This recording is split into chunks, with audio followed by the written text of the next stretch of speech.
Welcome to the very first fundraiser and reception for Documentaries to Inspire Social Change. I want to just share with you a few words about DISC. The origin of DISC goes back to 2008.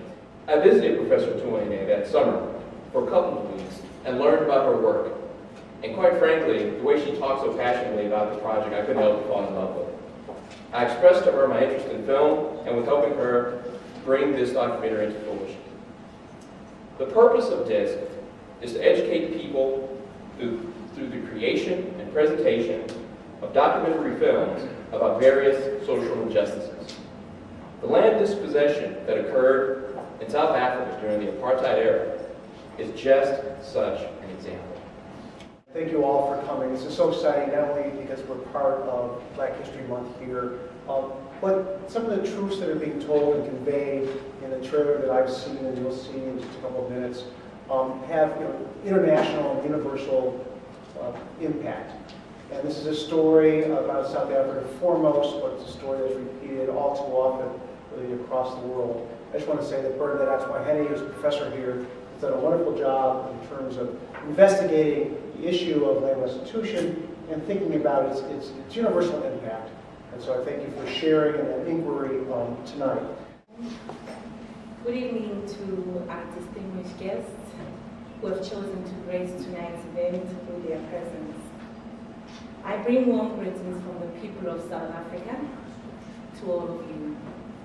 I wish to observe all protocols and acknowledge our host, Dean Kent and Professor Atswaheni. I hope I'm not butchering your last name. I'm humbled as I express my gratitude to the professor who chose the subject of land restitution in South Africa as the theme for this occasion. February is Black History Month, as previous speakers have already alluded. It is a time of the year when African American communities across the United States reflect on their past and acknowledge the struggle they went through, celebrate their uniqueness as a people, and recommit themselves to upholding their values and belief systems in view of a brighter future. Black History Month is also a time during which other people of African descent must show solidarity and support to African Americans by celebrating alongside them and identifying with their cause. At that juncture, I am honored to represent the government of South Africa and the South African Consulate General at this Black History Month event, and I look forward to sharing with you the facts as well as clarifying the fallacies on the subject of land restitution in South Africa.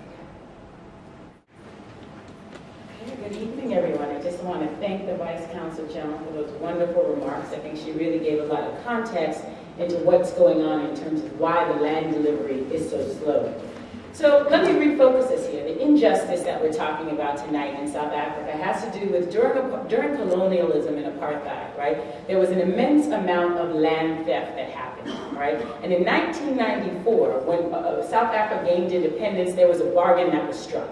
And that bargain that Mandela struck with the white minority government at the time was that whites would be able to keep their property and their jobs despite how that property was acquired under the unfair system of apartheid. And in exchange, the black community was to be given land reform, right? So the issue now is 16 years later, only one side of that bargain has been upheld. And in my mind, this is one of the biggest injustices, or actually the most overlooked injustice of the 21st century, is the fact that this bargain that was made in 1994 has gone only half fulfilled. And so this is what inspired me to do a documentary film, because I wanted to reach a larger audience. This injustice that I'm talking about is something that needs to be, that a large percentage of the population of many different audiences need to know about. And film is a way to really communicate this extremely important message.